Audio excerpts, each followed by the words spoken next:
जय हिंद सभी को सैदल से नमस्कार। मैं आशा करता हूँ कि आप सभी स्वस्थ होंगे और आपकी पढ़ाई भी अच्छी चल रही होगी। आज का चैप्टर पढ़ेंगे। आज जो टॉपिक पढ़ेंगे फल फ्रूट्स के बारे में पढ़ेंगे। तो पढ़ते हैं, स्टार्ट करते हैं। देखो फल फ्रूट, इंग्लिश में फ्रूट बोलते हैं। और फल का अध्ययन कहलाता है anthology. Study of fruit is called anthology. ठीक है, फल का अध्ययन एंथोलॉजी कहलाता है। ठीक है, जो फलों के बारे में हम पढ़ेंगे तो एंथोलॉजी कहेंगे। अब देखते हैं आगे। निषेचन के फलस्वरूप बनता है। देखो कैसे बनता है, फल का निर्माण कैसे होता है।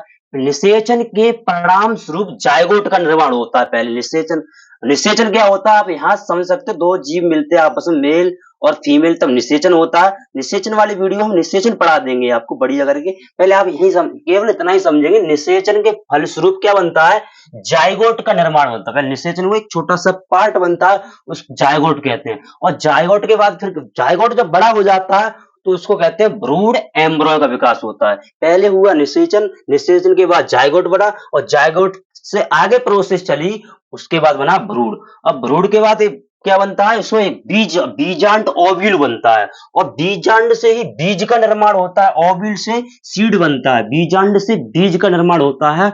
और ये सब प्रोसेस कहाँ चलती है, अंडाशय ओवरी में। और ओवरी पूरी परिपक्व हो जाती है, बड़ी हो जाती है और फल का रूप ले लेती है। क्या लिखा है, अंडाशय से बनने वाली संरचना फल कहलाती है। अंडाशय जब विकसित हो जाती है, बड़ी हो जाती है, वह कहलाती है फल। और अंडाशय के चारों ओर एक परत होती है, एक लेयर होती है, उसको कहते हैं पेरिकार्प। अंडाशय की चारों ओर एक परत पाई जाती है, उसको क्या कहते हैं, पेरिकार्प कहते हैं। लिखा है पेरिकार्प। ये अंडाशय के चारों ओर एक लेयर परत पाई जाती है, उसको कहते हैं पेरिकार्प। अब पढ़ते हैं फल की भित्तियां। देखो फल की कई दीवारें होती हैं, कई भित्तियां होती हैं। मेनली तीन होती है। कितनी होती है, तीन। तो तीन के बारे में पढ़ेंगे। देखो लिखा है बाह्य फल भित्ति, बाह्य माने बाहर की, ये सबसे बाहरी फल भित्ति होती है। इसको इंग्लिश में क्या कहते हैं, एपिकार्प। एपिकार्प फल की सबसे बाहरी भित्ति होती है, दीवार। एक तरह भित्ति माने क्या होता है, दीवार, एक लेयर होती है। ठीक है, यह फल की बाहरी परत या फला आवरण, इसको फल का आवरण भी बोलते हैं। ठीक है, जैसे सेब में छिलका ऊपर होता है, केले में होता है, वो होता है फल का आवरण। तो यह फल की बाहरी परत या फला आवरण कहते हैं।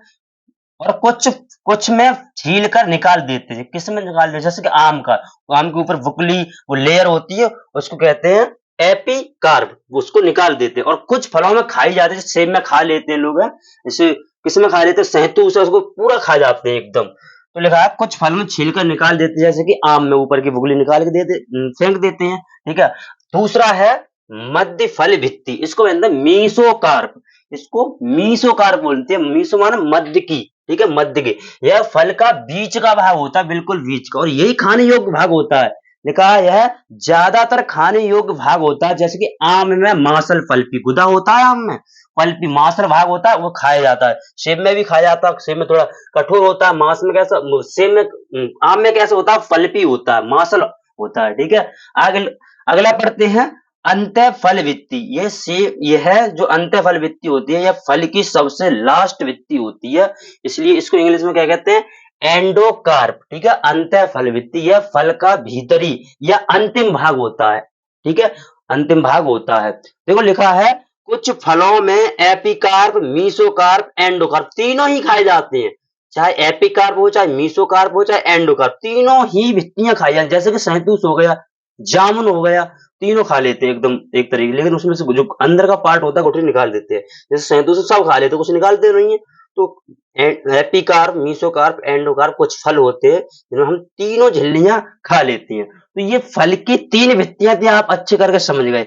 अब हम पढ़ते हैं कौन से फल सत्य होते हैं और कौन से फल असत्य होते हैं। तो यहाँ पर लिखा है फल, देखो ये लिखा है सत्य फल, इसको इंग्लिश में बोलते हैं ट्रू फ्रूट्स। ट्रू फ्रूट्स अब देखेंगे। और यहाँ लिखा है असत्य फल, फॉल्स फ्रूट। ये इनमें अंतर क्या होता है, कैसे बनते हैं, और कौन से फल होते हैं, ये समझते हैं। देखो अंडाशय ओवरी से जो फल बनते हैं, अंडाशय जो फल बनते हैं, जो अंडाशय से उत्पन्न होते हैं, जिनका जन्म अंडाशय से होता है, वो कौन से फल कहलाते हैं, सत्य फल कहलाते हैं, ट्रू फल। जैसे कि आम, तरबूज, नींबू है, चेरी, केला, अंगूर इत्यादि। क्योंकि इनका निर्माण कहाँ से हुआ? ओवरी, अंडाशय से उत्पन्न होते हैं ये फल, इसलिए सत्य फल कहलाए जाते हैं। ठीक है, ट्री फ्रूट्स कहते हैं। अब पढ़ते हैं असत्य फल। असत्य फल का निर्माण अंडाशय से नहीं होता, अन्य भागों से होता है। अंडाशय के अतिरिक्त किसी अन्य भाग से, जैसे कि अंडाशय के अतिरिक्त जैसे किससे? पुष्पासन थैलेमस से हो जाए, बाह्यदल रिसेप्टिकल से हो जाए, बाह्यदल से हो जाए, तो उनको क्या कहेंगे? फॉल्स फ्रूट कहेंगे, असत्य फल। जैसे कि सेब एक असत्य फल है, काजू एक असत्य फल है, फॉल्स फ्रूट है, नाशपाती है, स्ट्रॉबेरी है, अनानास आदि ये होते हैं असत्य फल और ये होता है सत्व। जिनका निर्माण ओवरी से होगा, अंडाशय से होगा, वो कैसे फल कहलाएंगे? सत्य फल कहलाएंगे। और जिनका निर्माण अंडाशय के अतिरिक्त जैसे बाह्यदल से हो जाए, थैलेमस से हो जाए, वो कैसे फल कहलाएंगे? असत्य फल कहलाएंगे। तो मैंने पूरी तरीके से आपको पढ़ा दिया। अगर इसको समझ में नहीं आया तो आप दोबारा वीडियो देख सकते हो और इसका एक स्क्रीनशॉट लो आप, जिससे कि आप नोट बनाने में आपको सहायता मिले। और मेरा चैनल है TNC1, इसको सब्सक्राइब करना ना भूलें। अगर आपने अभी तक सब्सक्राइब नहीं किया तो इसको सब्सक्राइब करना और ज्यादा से ज्यादा शेयर करें। इसी के साथ आप बने रहिए मेरे चैनल पर। एक जय हिंद।